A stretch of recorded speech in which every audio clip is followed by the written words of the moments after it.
안녕하세요. 마인드닥터입니다. 네, 사랑 연작 시리즈 네 번째, 사랑하기에 떠나서 마음속에 묻는 사랑입니다.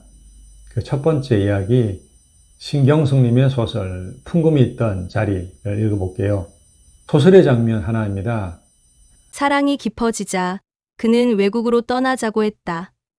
내가 따라 나서지 않아도 난 떠날 거야. 란 말에 감격한 이유는 그가 아내와 자식, 그리고 40년간 이룬 것을 다 버리고 갈 정도로 나와의 사랑이 깊어 보였기에. 느닷없이 비가 내리던 날 버스 정류장에서 열이 나며 아파 지쳐있던 나에게 다가와 우산을 받쳐주었다. 상습범이라 여기지 마세요. 독감을 앓고 계신 것 같아서. 이렇게 나의 인생에 다가온 남자였다. 사랑에 빠져 행복해하면서도 자랑할 수 없어 괴로웠다. 그녀는 떠나기 전에 부모님을 뵈려고 고향집에 갔다. 그런데 그 여자가 생각났다. 아버지가 옛날에 사랑하던, 그래서 집에 들어와 열흘간 머물다 떠난 아버지의 여자. 어릴 때 그녀는 집에 들어와 자신과 어린 동생에게 진달래 전을 부쳐주며 살갑게 잘해주었으나 머리 굵은 오빠들의 노골적 냉대의 집을 떠났었다. 그녀의 치마 자락을 잡은 내 손을 가만히 보더니 화장이 지워질 정도로 울던 그녀는 자기처럼 되지 말라고 했다. 그녀는 애인이 기다릴 공항에 나가지 않았다. 며칠간 죽음처럼 앓았다. 그리고 돌이킬 수 없는 절박한 심정으로 그의 집에 전화를 한다. 혼자 떠났을 그를 생각하며 그 남자를 바꿔 달라고 말해본다. 전화기 저편에선 호수처럼 잔잔한 평화가 느껴지고 그의 아내는 명랑하고 행복한 목소리로 말한다. 은선아, 아빠 전화 받으시라고 해라. 그 소리를 들으며 조용히 수화기를 내려놓는다. 은선이라는 아이의 이름을 되뇌어 보며 그 이름이 아득하게 잊혀질 날을 헤아려 본다. 예, 소설 풍금이 있던 자리는 시처럼 서정적이고 아름다운 문장으로 사랑의 고통과 슬픔을 말합니다.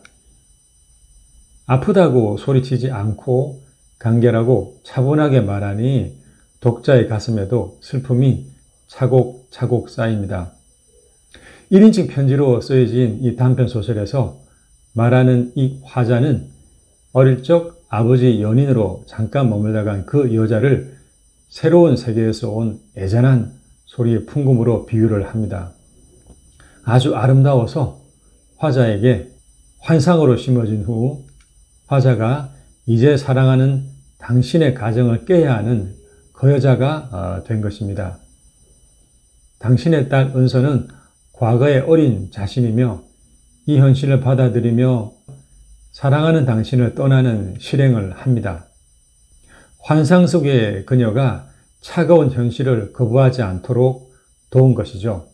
물결 하나 일지 않는 잔잔한 호수 같은 가정에 담겨있던 그 남자는 사랑을 했을까요? 어린 시절 풍금처럼 머물다간 그녀에게 배웠던 것, 즉 자신을 사랑하는 쪽으로 결단을 내린 그녀가 쓸쓸해 보이지만 빛이 납니다. 풍금의 그녀가 대문 밖으로 나갔듯이 화자인 주인공은 불륜이라는 지옥에서 벗어나 새로운 삶을 설계하였습니다. 작가는 기쁨을 표현할 때도 슬픔을 그려낼 때도 잔잔히 물결치듯 그러나 깊이 있게 표현을 했습니다. 그녀의 다른 소설도 읽어봐야겠습니다. 꽃이 필 때보다 질 때는 아름답지 못하듯이 헤어지는 사랑, 특히 불륜은 더욱 그럴 것입니다. 그럼에도 이 사랑이 벚꽃처럼 애잔한 것은 그녀가 사랑하지만 사랑하지 않기로 한 그 용기 때문입니다. 어린 시절 배운 학습효과도 그 용기에 무게를 실어 주었습니다. 사랑은 결국 자신의 프리즘으로 굴절된 환상과 냉정한 현실 사이에 건설하는 아름다운 다리인 것 같습니다. 놓이지 않아야 할 곳에 만들어져 버린 다리가 불륜입니다. 헤어질 용기는 운명 같은 사랑에 포로로 잡혀 있다. 지독한 사랑에 질려서 자폭하기도 합니다. 영화 화양연화에서 리체능과 차우는 아파트 이웃으로 유부남, 유부녀로서 서로를 사랑하게 됩니다. 두 사람이 교차하는 시선과 스쳐 지나가는 걸음걸이 등 이 왕과의 감독의 미장센 속 그 느린 그 화면들은 사랑이 미움과 눈물보다 먼저 요구하는 것이 관찰과 예민함임을 말해줍니다. 아무도 보지 않는데 앉지 못하고 아무도 듣지 않는데 사랑한다고 말하지 못하는 그들은 세상의 시선을 의식하며 결백하려고 애를 씁니다. 이별 연습인데도 아이처럼 펑펑 우는 리첸의 슬픔을 보면 감당할 수 없는 사랑은 신의 잘못이라는 어느 식구가 맞다는 생각을 합니다. 두 사람을 왜 이제 만나겠는 것일까요?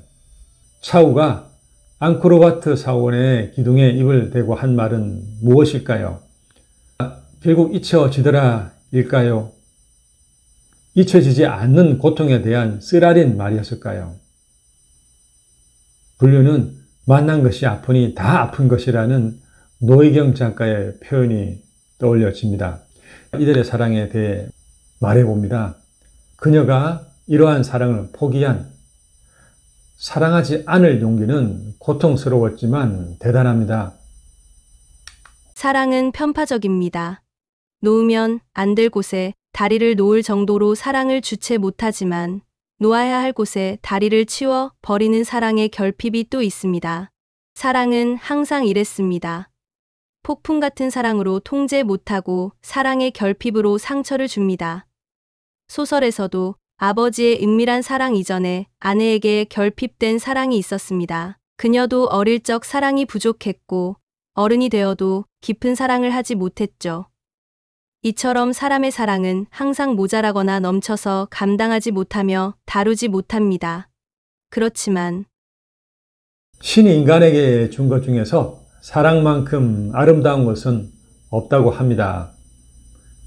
또한 신이 인간을 지배할 수 있는 가장 효과적인 수단이 사랑인 것도 많은 것 같아요.